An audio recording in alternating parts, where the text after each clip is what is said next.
my work in the cafeteria area, they have self-checkouts. And self-checkout actually scares me as well.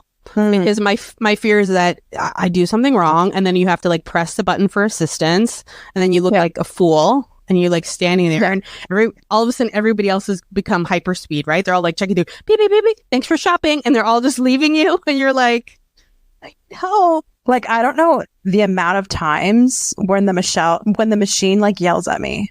It's like, no, you need to put your bag down. Don't take the item from the thing. Leave it down. And I'm just like, oh my God. Or like I scanned it too quickly or something. Like I would say 1 in 3 times I'm pressing the like assistance because like it's yelling at me and there's beeping all going around. And I'm like, I don't know what I did. I don't know. Can you just scan my groceries, please? This is what we get for older generations being like, does anybody work here? I could be faster if I scan this myself. Okay, Susan. Oddly enough, I don't see you in the self-checkout line, do I? It's really stressful when you gotta do it yourself. Like this machine would be like, you need to turn the turnstile to the next set of bags. You need to remove the bag. You need to put the item in the bag. Yeah, I see you stealing the item. You are stealing the item. Alarm bells go off. Yeah. And then a cage falls down around you. You're like, I literally just dropped this on the floor. Because I was so scared. 100%.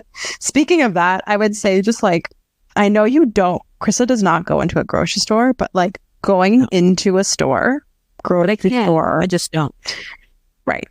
Or even like gas and just like looking at the prices. Ooh. It's a little scary right now. And I'm like, how is it this much money for gas? My goodness. You know what used to scare me back in the day is I'd freak out being like, what side is the tank on? I don't want to park on the wrong side. Yeah. Or I don't want to park too far. Yeah. Be that girl that drives around in a circle being like, I'm going around, but the gas tank's still on the opposite side. Yeah, girl, because you went in a circle. Oh, that's funny. That's a good one. You have anxiety about forgetting people's birthdays? No, because you scheduled texts. Never mind. Yeah, and I have I have the important people in my phone, or I have Facebook to remind me, so that I'm not scared about that. Fair. I would say like anyone who comes to my door and knocks on it. Same. Because literally, like what? Exactly. Truly. But the good thing I have like the Ring doorbell, so I literally will go on my phone and be like, who is that? I'm not moving from wherever I am in the house. No, I'm not doing that. Nope. What do you want? Why are you here? Are you Jehovah?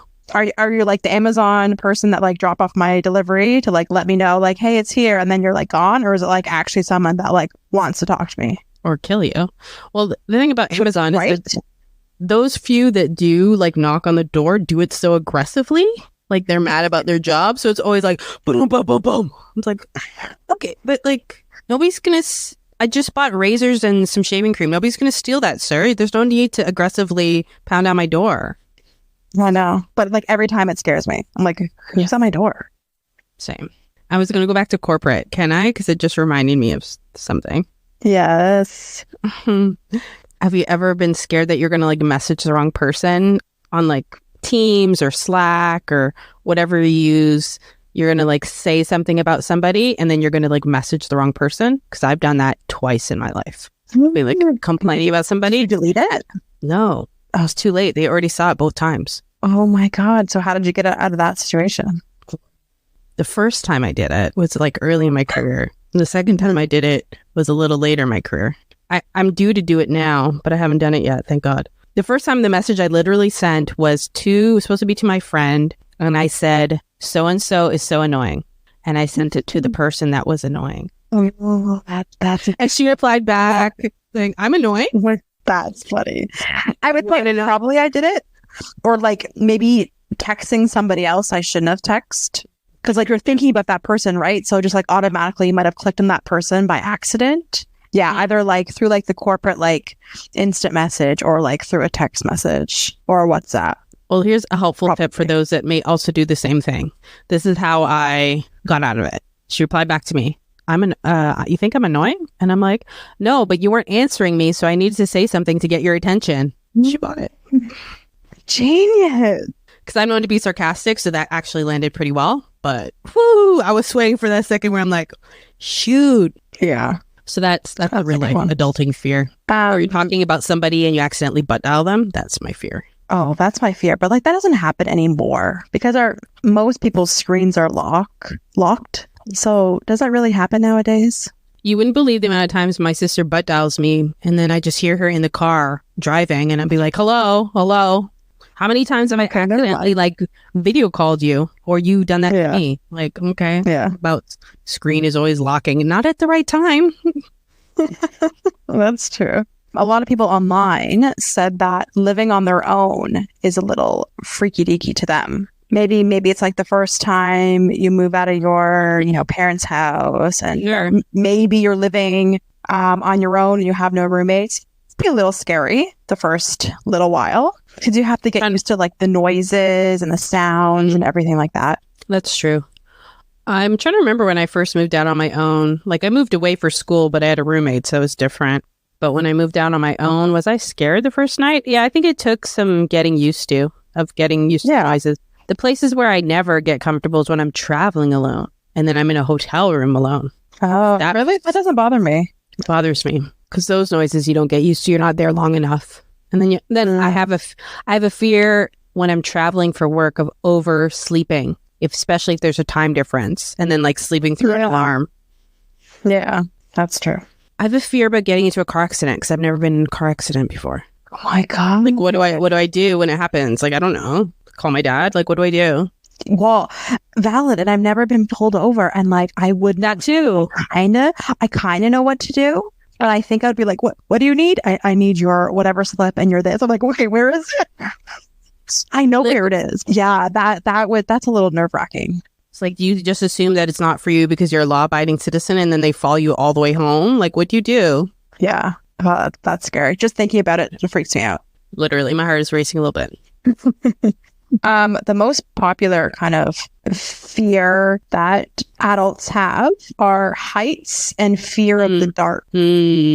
Heights is a good one. I don't like heights. I actually get vertigo when I get on the ladder. Oh, geez. When you get on the ladder, where are you going? If I have to I have to change light bulbs in my place, and I haven't done it for a while because one, I don't have a ladder, so I always need to go down to like the concierge and then ask like for the facilities manager to like get the ladder, and it's always been a big deal. But the last time I did it, when I went up to do it, like it's not a very tall ladder that they usually give me, so I'm kind of like standing towards the top of the ladder and I'm not really supported as opposed to like when you're on a bigger, sturdier ladder. So I'm always swinging, and then as I like undo the fixture, the last time I did it, I fell off the ladder because of the vertigo. Obviously it was fine, but it wasn't a big fall. Oh my gosh. Yeah. Someone needs to be holding the ladder for you. Safety.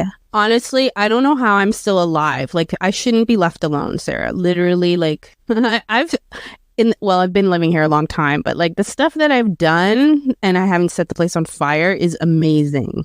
Literally amazing. That's funny. So I need to marry somebody just for my own safety. Another one, I think a lot of people can relate to this one, is like losing your phone or losing your wallet. Or your keys. Like immediately, I am terrified. I'm stressed. I'm sweating buckets. Like freaking out. Have you ever lost your wallet or your keys or your phone before? No. Not permanently. Not permanently. Valid. But not like forever. Yeah. I've lost my wallet before, temporarily. I lost it at school. I was like getting something at registrar. I had to like take stuff out of my backpack and put stuff in my backpack. I put my wallet on the bench. And this was when I went to Western. I started at Western and I finished at York. So I was at York at the time. And York is known, one, for sexual assault on campus because it's not in the best area, at least when I went. And two, for thievery. So I put my wallet down the bench. I walk away. I don't realize until later that I don't have my wallet, which has my money, has my ID. At the time, it had my pass to get on the train to go home. So I don't have any money. And this is in early days when the phones were not smart yet. So the phone had very limited capability, if I even had one at the time. Yeah, I had to call my mom collect from like some office in like one of the buildings to try and like figure out like, can somebody come and get me? Because I don't have a bank card. I don't have anything. Oh my gosh. And this is when like going back to like making friends, because I transferred, I didn't have a lot of friends at the school. So it's not like I could ask or borrow money. Or how would I find them? And those were the days when you had to remember people's numbers. So I had to like call a friend, collect or something, do something, figure out something, and then she had to come and like pick me up. How did then I got home and I got a call that my wallet was returned to lost and found. So I went back to school on the Monday and got my wallet back. That's amazing. And I feel like that's pretty rare. Yeah. I'm pretty sure the girl was sitting beside me when I was putting the stuff in my backpack, because I still remember it was the one who ended up like bringing it to lost and found. That's nice. Yeah. There are good people. There are. Yeah.